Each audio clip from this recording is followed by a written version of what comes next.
I think when I say I wish I had a mental practice, there are so many decisions that I took on my own in my 20s that I look back and I say to myself, yes, this did mold me to be stronger. But had I had that other education, I would have probably not allowed certain people into my life the way I did. I would have known my boundaries a lot clearer. I would have known when to say no.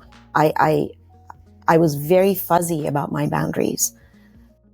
This week on Great Conversations, I have the absolute pleasure of being joined by Vaishali Joshi. Vaishali is the CEO and founder of Anvaya Movement, which is an organisation which works with individuals to help them reduce stress, boost creativity and social intelligence. Vaishali, welcome to Great Conversations. How are you today? I'm very well. Thanks, Nicola. Oh, it's such a pleasure to have you here. And as always, we're going to start our podcast with a question that has been left for you by our previous guest. So, Vaishali, what is something in your daily routine that you wish you had started earlier? I would definitely say I wish, just like I was taught to be physically fit as a child and be intellectually fit as a child in my academics, I wish that somebody had given me the tools to practice mindfulness or have a mental practice that becomes a discipline in my life earlier. It would have probably saved me a lot of wasted energy and it would have saved me a lot of heartache. Oh, just talk to me. So I love that. I totally agree. And just talk to me about when you say mindfulness, what do you mean by that? Is that meditation or is it different? So good question. I get asked a lot. Still, this word that we see everywhere, mindfulness, we use it all the time. The highest of leaders are using it. But the funny thing is everybody has a very different notion of what it is. I have a really nice, concise explanation for what it is. Mindful is made up of two words. It's mind and fullness. And when we learn the scale of employing all of our mind in every situation, as opposed to the fraction that we apply to every situation, which is through our narrow perception, mindfulness is the ability to use your full mind. Oh my God, I had literally never thought about it like that before. That is amazing. And so tell me more. Tell me, like, when you say we don't use our mind fully, what does that look like in the average person and what does that mean? So what parts of our minds are we not using? So we tend to, we're all conditioned a certain way by our environment through our childhood, right? So it's our family, our community. It depends where in the world you were born, what was happening in your environment. Was it war? Was it peaceful? Were you a minority? All of these things condition us a certain way. And that's what gives birth to our awareness or our degree of awareness around our potential, as well as our limited beliefs or what we believe we cannot do. And so as we grow up and we go through school and we're, checking off all our boxes, getting our degrees, getting married, whatever we're doing and having the kids and so on and so forth, we're always employing the part of our brain that we believe is right or we believe is what we're capable of.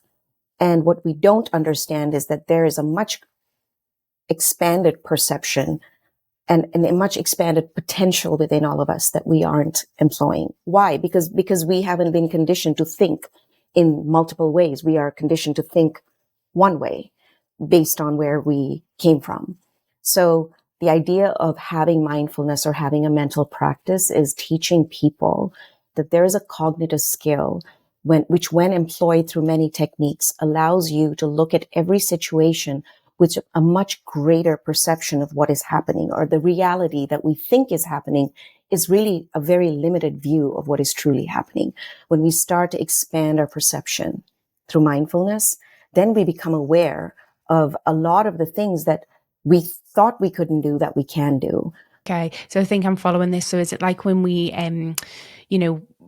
what I read somewhere about most of our decisions are like 90% of our actions and our decisions are made subconsciously. So we're like on autopilot. And they're filtered through the primitive limbic part of our brain. So the sort of, is it going to keep me safe? Is it something that I should be scared about, worried about?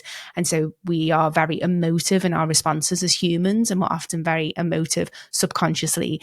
And so I think what you're saying is the practice of mindfulness opens us up to being more conscious about our decisions so that we're less reactive. So actually it's engaging that part of our brain that's more rational and logical and that can see things more broadly. What you've just said is, yeah, we're emoting with balance. So being aware that we're coming through with an emotion as opposed to the analytics of our brain, right?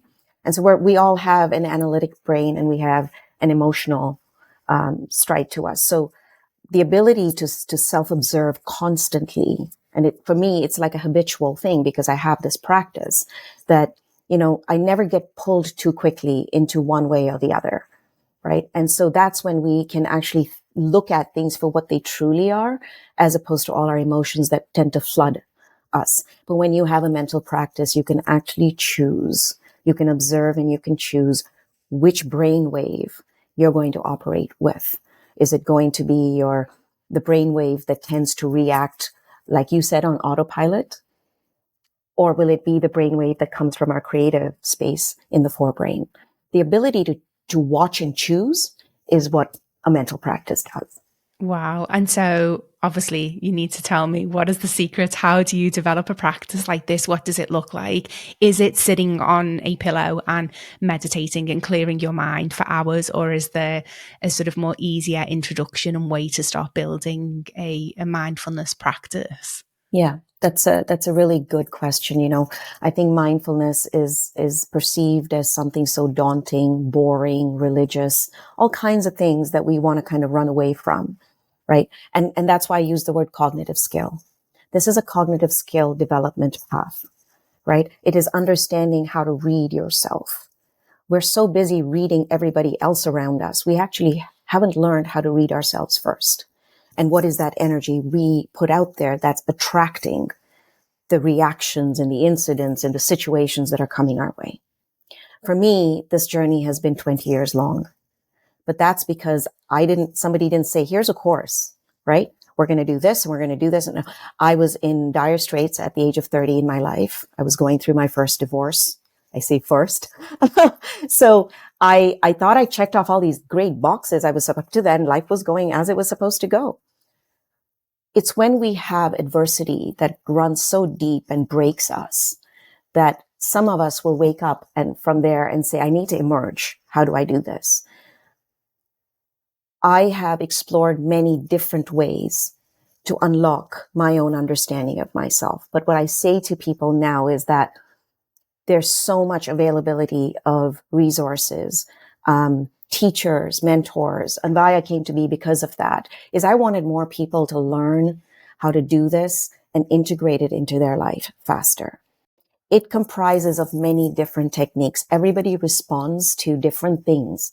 So when my clients work with me, we have many different things we try out. We do journaling, we do breath work, we do when they're open to it. And if it's in their comfort space and it works for them, we might even do some chanting. There is moving meditations, there's seated meditations. The idea of physiologically bringing yourself into a space where your mind can calm down, people don't know how to do that. So they think that, you put your Calm app and here we go. Let's listen to this 10 minutes and I should be calm. And it doesn't work. So then they give up. But there actually is calm the body down first. Because when the body settles, then the mind will follow. It doesn't work the other way. Okay. So there's many different techniques. It's a whole other science of what mindfulness is. The most important thing that I learned is it cannot stay on your mat. If this is something that I go and sit and practice on my mat for even an hour or two, or 5-10 minutes, and then I get up and I'm still shouting and I'm still reacting and I'm still getting hurt from everything around me, then there's no value in this. So what we teach at Anvaya is how to take that practice into your daily life, into your interactions with others, into your problem solving, and many other things that we're all required to do. I really respect and love what you're saying, because I think it's an ethos, isn't it? It's how do you go into the world from a space of groundedness and calmness, and I like what you're saying about permission to explore what works for you, because what I'm hearing is ultimately it's about coming back to yourself. So, the practice of mindfulness starts with getting to understand and know yourself and being curious about yourself. So, whatever works for you in terms of calming your nervous system and getting you reconnected with your body, so that you can then ask the question about how am I feeling and what do I need, is a form of mindfulness that looks different to everybody. So I like that you're saying it's not about sitting on a mat and, calm, like clearing your mind of all your thoughts, because I think that is something that, is a blocker to people. People think I don't have time for that in a time poor world and society. People are quick to say, I genuinely don't have half an hour to sit down. But if we're talking about mindfulness as a practice that reconnects you with yourself, I mean, that can literally be when you're washing your hands and you just take a moment to realize the temperature of the water. I say to people who don't have any kind of mental practice is that starting to just change a couple of morning habits of yours, will actually set you off in the right direction in the mind, because you're taking the time to observe a discipline. So when we awake, that's when our stress hormone is at its highest. Why? Because the brain's kicking in and saying, okay, we got to do 1, 2, 3, 4. The whole day's playing on in our heads. This is not a woo-woo thing, right? The way that you set your bed, the way that you clear your space is allowing the brain to organize itself calmly, so that you don't walk into chaos and operate in chaos. So what I'm going to ask you, and I love that this is what you're advocating for, because I am childless. So I can start my mornings in the nicest, chilled, peaceful, quiet ways possible. But you're a mum. And so how do you do it? Like, I love what you're advocating. And there are absolutely going to be parents out there that are listening to this going, yeah, right. I have a 5-year, 6-year-old that comes barreling in screaming at 6 a.m. This is just never happening. So how have you managed to cultivate that as a mother? Would it be okay if I kind of veered into the path of all the things that I do or have done, and that the many roles that I play, so that people sort of have an understanding of the complexity that is very relatable to me as it is to them? Yeah. I've been married twice. I have a 30-year career in corporate, a leadership path that I'm extremely proud of, in many, many different industries. I've traveled the world with my work. I've raised 2 girls that were not my own. So I've been the role of a stepmother from the time they were 6 and 10 to now they're in their 20s. I have then gone on to have my own son, who is now 14 and going on 35. I think there's been a lot. I grew up in a third world country. I came to Canada when I was 17 as a student alone, talk about stress. And, with the instructions to make something of myself. And so as these years have gone by, it was at the age of 30 that somebody gave me some tools and said, this might actually help you as you go through your divorce. I will say to parents today that I completely relate to having your quiet space, and the minute they get up, you're tearing your hair out. But a mindfulness practice, as you use the word so rightly, is a grounding practice. And like any other muscle that you might work out in the gym, this is a muscle that gets stronger with practice. So if you're really keen on saying that no one is going to push me over the edge, let's just put it 90% of the time, because we all have our failings, all right? And I'm a very forgiving person about that. Over 20 years, I've learned to be like that. Having consistency in your practice will allow you to be so rooted and so strong, just like your biceps, triceps, whatever you work out elsewhere physically. This thing here is extremely trainable, right? And so what I find is when I've done my practice in the morning, and yes, I enjoy my quiet, when he gets up, my son gets up, and, he doesn't want to go for a shower today, or he's going to decide I'm not going to eat this morning. And I know that he's got a soccer game and I got to get him to eat something. I have been in those spaces and I understand. But if you're thinking that, oh, just because I did my bed and I took a cool shower, now I should be able to deal with this. No, this is a really good, hard conversation that you're going to start having with yourself every single day.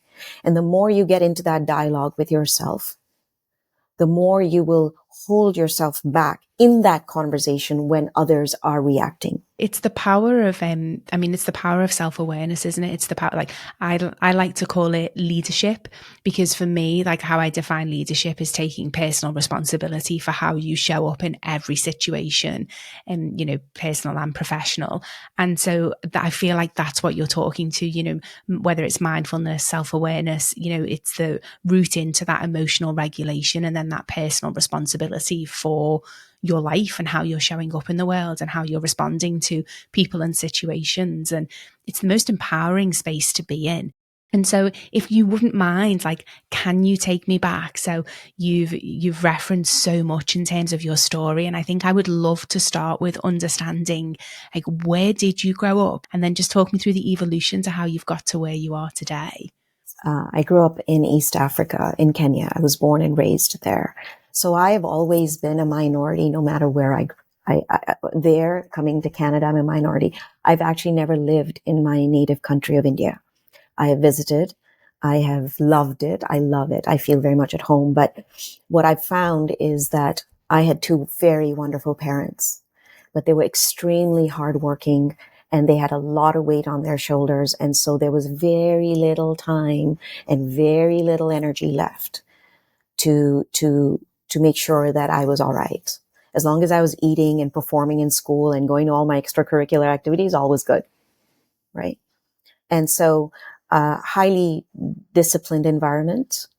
There was no talking about feelings and stuff going on. And when really bad, big things happened, you hid things. Okay. We hide things. We don't talk about them. It's not to be discussed. And so I grew up a child believing that I had to learn to survive, that it was up to me, that there was no one else was going to show me how to get over my failures. If I fell and got hurt, no one was going to walk me through that. And so I learned very quickly that you have to survive. And coming to this country at 17, looking the way I was, talking the way I was different from all kids the age of 17, 18. I didn't fit in. The culture shock was enough to have taken me out at that point. But inside me, no one actually saw the anxiety that I was living with. I only faced my own anxiety in my 30s. Believe it or not, it wasn't even at the time of my divorce. And I think when I say I wish I had a mental practice, there are so many decisions that I took on my own in my 20s that I look back and I say to myself, yes, this did mold me to be stronger. But had I had that other education, I would have probably not allowed certain people into my life the way I did. I would have known my boundaries a lot clearer. I would have known when to say no. I was very fuzzy about my boundaries. And so I think these are some of the things that made me at a young age who I am. And what you're speaking to is so common as well, isn't it? Because as you say, for the high performing, the anxiety and the stress that drove you, externally it achieved results. And so we often don't face up to these behaviors or these beliefs. Well, basically they're beliefs, aren't they, that then drive our behavior. We don't face up to them unless something externally happens, or it's really uncommon for us to just go, oh, let me explore this. Because when externally you're receiving the success and the validation, then why would you? It's giving you, although it might not feel good and there might be, sort of like rumblings internally, it's easy, as you said, to distract yourself or to keep going because externally you're achieving and you're flourishing. So it makes total sense that it was the your divorce, and that sort of opened that door to get curious about yourself and to sort of do more exploration. And so how you said that you came into the practice of mindfulness at 30 when you were getting divorced. So talk to me about how mindfulness has helped you cultivate the deeper level of understanding, compassion, I guess peace and calm as you've navigated some big things in your life, the first one being your divorce. Trust me, when you're that broken, and for me, it was the divorce, and the other big moment was when I lost a child quite tragically, when I had to give up a pregnancy knowingly, because our baby, our firstborn, was not going to be born very well. And it's a choice we were given as opposed to it just happening on its own, when we're faced with that kind of adversity. I found that by the time that second incident happened, I was well into my mindfulness practice journey. And what was happening for me is that I found my language patterns changing. So I asked more questions than I made statements. I stayed more quiet in conversations. Active listening became a very, very habitual thing for me. In fact, I would ask more questions and more questions. I would stand back and hold back from making statements, because statements were what was predicating the course of any interaction I was having. How did you connect to that inner sense of calm? Like, how did everything that you had been learning through your practice of mindfulness help you navigate that time? I think what I'm going to do is tell you that the first incident, I was new to my practice. It was given to me to deal with it. And the outcomes were like this. I was no longer sitting in the bathtub at night crying, like helplessly. I went in with a victim mindset. Look what's happening to me. I put in everything into that relationship. I did this. I fought this. I tried to appease my parents. I did whatever I did. When I got cheated on, I continued. I forgave. I did so all this victim minds of the things that I did to make things work. And why is this happening to me? Right. And what I found is when I started practicing, I was breathing easier. I was sleeping better. I started sleeping better. I stopped crying. That was probably the biggest thing. I was sobbing a lot. And as the less energy I put out in crying, then I was actually I was actually conserving my energy to redirect into objectively finishing the divorce. And how was I able to do that? Is because I zoomed out of that divorce. Right? I'm like, there's the movie. It's happening. I'm standing here, and here are the right things to do in this order. Until then, I was completely emotionally vested in it. I was tied up in it. There was no coming out of it. And I was screaming, shouting, blaming, crying, doing all the things we do. Yeah. That was first. Now think about that was 2001. 2009 is when the second incident. So there's 8-year gap there. I think you and I have talked about this. I gave my son up with gratitude. And that, I think, is my evolution. I felt a lesser sense of loss. I accepted the circumstances. I was grateful. I still feel grateful that that soul chose me to carry him for 8 months. Right? Somewhere in Kundalini Yoga, they say that the soul that comes to you as your child actually chooses where it wants to be. And this soul that was already in some cycle of pain chose me. And so I stood there and go, what, I could have gone. I never went into the space of why me. That didn't even cross my mind. I carried with reverence. I cleansed my space every day. I read my scriptures. I had a mindfulness practice every morning that he would respond to. If I rang a bell in the morning through my prayers, he would move. He would respond. So there was this connection happening, as with every mother that I hope practices mindfulness when you're pregnant, is because that connection becomes so evident to you. And there I was ready to birth him. Everything was ready. And then comes this, sorry, but it's not going to go that way. And here's your choice. Do you want to press the button or not? And it's interesting how my faculties the second time acted in a completely different way. The balanced view of what you control, what you don't control. Accept it. So that's for me, when I look at those two situations 8 years apart, it shows that my mindfulness practice, my discipline of learning how to work with this was actually in play. Yeah.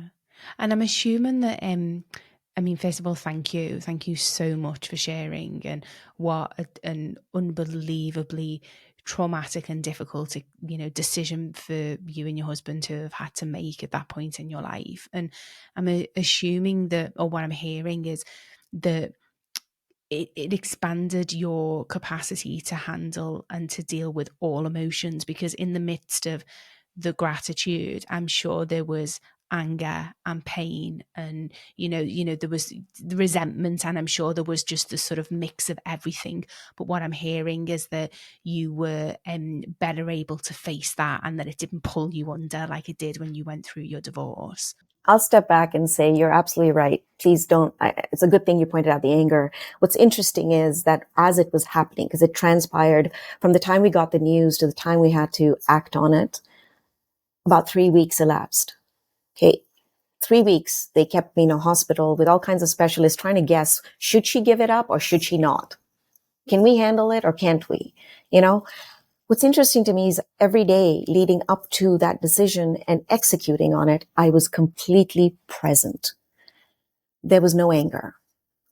Get dressed in the morning, go to the hospital, finish up, did the test, whatever, didn't get any answers, came back. Staying present.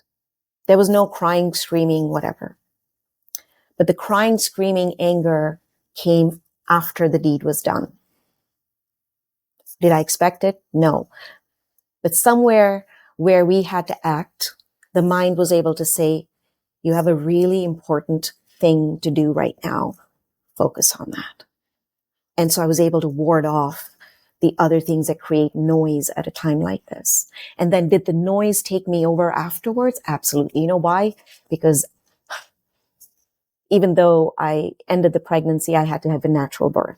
You have a natural birth the next day, your body starts doing all the things that a mother's body would do. You start producing milk. You have nowhere to put this milk. All these bodily changes started happening, and that's what then took me into a different journey. The journey of saying, you know what, you've handled the needed. Now you're going to have to take care of yourself. So you're not going to go back to work. You're not going to go back to your family and these known relationships and all the things that, no, you're going to have to detach completely. So zoom out completely. And so, I took off for the first time in my life. I unplugged for about 4 whole months, and I traveled on foot many parts of India, and I explored. And that's where I found my answers of calming down, because the minute I saw the number of destitute children roaming the streets there, it's so interesting. Your pain shrinks. Everything's relative. And I began to understand that my pain was small compared to what mankind in other parts, in other situations are facing. So I learned to sort of level up, and that allowed me to balance and come back. And how interesting that, as part of the grief, and you're sort of navigating through that you went back to your ancestral roots. You went back to India in order to help you find the answers and, the energy and the spirit and the healing that you needed. Was that conscious, or did you just sort of find yourself there? I took one baby step, but I tell everybody, take one baby step. Watch how you spin differently after that. So for me, my baby step was the meditation practice that I had been taught at the age of 30, that I had been practicing and growing. I had much more to it by then. It was through the Art of Living Foundation. And my first only answer for survival was to say, I want to go to Bangalore, and I want to go and stay at the ashram and be unaffected by people around me. I'm just going to go. I don't even know what's going to happen there. And so I took that baby step. When we are so invested in our trauma, the anger, the hopelessness, which is all the things that hit me like a rock after it was all finished. If you don't know what to do with yourself, apply yourself in an uncomfortable situation elsewhere. And that's what I did. And when I did that, someone else took over my hours and said, do this, do this, do this. You have to do this at 4 a.m. and this. I stopped thinking for myself and I just went into the just do something uncomfortable, do something different and apply yourself. And you start to apply it because you got to survive in that space. And what's interesting is the more I did that, it was yet another way of zooming out of that dark black hole that I couldn't find my bearings in. I zoomed out and I began to watch myself and what I had become after I had finished what I had to do. I finished a week there, Nicola, and I literally walked all of India feeling like someone was holding my hand. My hand was always down. I had my handbag, my backpack, and my hand was always down by my side. And even when I was walking like this, there was this brush happening on my palms. People think this is weird. It's not. But I knew that my son was holding my hand now as I had held his to see him through into a better space. There was this greater sense of awareness of what is happening around me. This was wide open. Trauma is beautiful. Trauma is beautiful. That is when we have the greatest propensity to awaken. We just need to take the steps, as I call the baby steps, to explore it. And not with the mindset I didn't go in with an outcome. You see, don't go into things with, I will get this. I will become like this. I will be stronger. I will get back to my job. I wasn't thinking any of that. I was like, okay, this is how you let go of a child. Interesting. Just no attachment to or expectation. Yeah. And how have you, how do you navigate that journey now? Because I'm assuming that the grief of losing a child never goes away. And I'm assuming that, it's something that you always carry with you. And so in those early days, it sounds as if obviously it was, you literally did still have him by your side, holding your hand, helping you navigate through the initial stages of grief. How do you manage that on a day-to-day basis? Are you asking me whether the grief still affects me? I mean, I'm assuming that it does. I'm assuming that grief is something and the loss is something that never goes. So what I'm curious about is the different stages of that. So as you've talked about the initial stage and going to India, like what did that look like? What did the process of grieving your son look like? And where are you today with that? There's been a lot written about the stages of grief or the stages of how to get over grief. There's the anger phase and I don't know how many you probably remember. I don't remember them all. But when you're in it, none of that makes sense. And that's why I say, for me, I got invested in a new place with new people with a new objective every day that I didn't dictate. So letting go of the control, right? Through that process, I began to accept. And the acceptance came from, I think, the confidence that I regained that I actually made it through a whole week there. And it was this confidence that I'd lost, that I was like, oh, not only did I make it, but I actually feel healthy and I feel calmer. So this is my message to people who are feeling they're really caught by trauma. Start to give back. Start to help others. When you take the focus off yourself and put it into something else, another person in need or a place or whatever, take the eyes off yourself. Because right now, you looking at yourself is pretty confused. It's not predictable. You can't make sense of it. So stop doing that right now. Start investing yourself in a different way that gives you a sense of value and confidence. I'm also hearing that what you did there is you let other people help you. in that moment as well. And there's something really beautiful about that, you know, even just going in and having somebody tell you what you're going to eat and tell you what you're going to do with your day. It's such a huge form of help. Even though you're doing the doing, you have somebody helping you navigate your day and give you that structure where maybe you might otherwise feel helpless and lost. So it's both, you know, in that initial stage. It's being open to help. Yeah. And it helped that the people that were helping me were strangers. I had no prior relationship with them, and they were here for the journey for just that week with me. And they were going to get to know me, Brian, you see, because there's a lot of guilt that goes with what I did. I was carrying a lot of guilt. I didn't realize that. So when you're in that kind of space, no one's judging you. They don't know anything about you. They knew what had happened to me, but they don't know me. So when you came back from India, so like the of just how you just talk to me about how you even re-engaged with your husband and life back in Canada, because that must have been quite disconcerting, you know, going from India and the environment and your day-to-day reality there to then coming back to, I guess, real life, if I want to say it in that, you know, I'm sort of putting quotation marks, but it was. And so what did that look like? How did you navigate that? I wasn't going to come back, Nicola.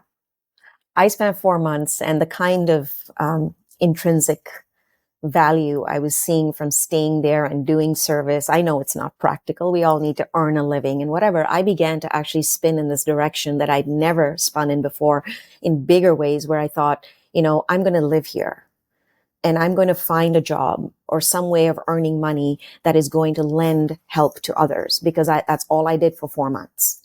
Right. And I began to see that this was healing me. So then I thought to myself, you know what, that big corporate job I just left back home and all the years invested to get to that point, and that relationship and that marriage, I began to question how vested I was in those things external to myself. So much of me was vested that I didn't understand what truly gave me a sense of happiness. But it is, it is my mom for whom I came back. She came a couple of times to fetch me, saying, let's go back home. And she saw what I was doing there. And I said, not right now. It's not the right time. Then she came again. And then I had one day after 4 months, I had this realization that my mother is the reason I am who I am. I am just as much as I feel for the son I lost. I began to, because that was my first pregnancy. See, so now I had this perspective of a mother that I'd never had before. And that's when I began to think about her more, saying, you know, she's in Canada. She uprooted her life in Kenya in her 40s to stand on a factory floor so that I can continue and become a Canadian citizen. And she's gone through all that. How can I leave her? And so it was really for my mom. I always say this is for my mom that I came back. And I don't think she actually knows that as well as I'm saying here. But not having even just been here for 3 weeks back home and finding out that I was already expecting. Wow. Congratulations. A boy. And that there was the whole unexpected part, because the chances of that happening, Nicola, were really, really slim. And I can imagine that threw up a whole world of emotions as well. Like, talk about another curveball, you know, finding out that you're pregnant, you know, several months after you've just lost your first son. I can imagine that was a whole heap of something to deal with and navigate. And I'm assuming that, again, this was where the mindful skill of being able to get perspective and distance and not get sort of pulled in one direction helped you navigate through that situation. Yeah, it was very reinforcing of what I firmly believe now, is that every action, every karmic action you put out with good, clear intent will have feedback and a response, whatever you put out there. And so that's me today. I tell everyone, the clients that sign up to do the Aura experience, you're going to get 3 things out of this. You're going to get self-leadership, the idea of living with self-leadership. And what does that even mean? It's not an easy thing, but we're going to do that. After that, you'll find that you're far more open, and not just open, but empowered to change not just yourself, but to execute change around you, taking action. And then third thing that comes out of taking action and changing things that naturally starts is you change your impact footprint. You impact everything around you in a different way. So you're learning through this how to spin differently. And so what is next? What path are you spinning now? I want Anvaya's mission to reach as many people in their 30s, 40s, maybe 50s, and their children as much as possible. This notion of self-leadership, this notion of change maker, this notion of impact, this vision that I have for starting an organization to create movement in the world in a different way. So to put back what I have learned, to teach others so that they don't go through the kind of picture I'm painting for you. Tell us, where can we find out more about Anvaya? Where are you on socials? How can we connect with you? Yeah, so we are on Facebook, LinkedIn, where a lot of our working professional clients come from, and on YouTube as well, and Insta. We're pretty much on all four of those. And we have a website, anvayamovement.com. So you can come and check us out and you can connect with us there as well.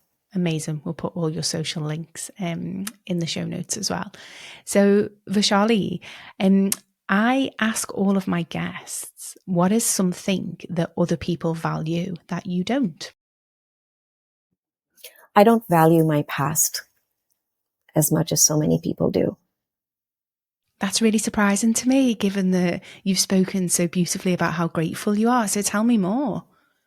I don't place as much value every day on my past journey. I've taken what it has given me and carried it forward. Only what serves me now. So what serves me is the gratitude. What serves me is the faith that I am taken care of. What serves me is my experience with so many different uncomfortable situations and how much more aware I am. Those things serve me. The things that serve me are very present, and that is what I keep alive. My mindfulness practice works on preserving those things. So a lot of people really value their past stories. This is my life story. This happened to me. Somebody did this to me. We all have amazing, powerful stories. But if we haven't learned the skill of releasing, cleansing, or clearing our space so that we can actually be here. Otherwise, how do we have all this energy to be here and do all the things we want to do? Right? Energy cannot be destroyed. It is something that just gets renewed. It takes different forms, but it does not get destroyed. Let's understand this. So if you invest all that energy in your past stories, there's not going to be enough energy for what is needed now. I really hear you. It's like, it's about owning your story, making peace with it, but not letting it define you. All the things that happened unknowingly and knowingly, they happened. And so sometimes I wake up, there's this meditation that I do called Soham, very well known in the Hindu philosophy. Soham means I am that. So you could almost say like, so what? But this is Soham, I am that, I am that, I am that. And it is to say that I am now, not that I was, but that I am now is more important to understand than what you were. That is so beautiful. Thank you so much. Thank you for our conversation. I have loved it.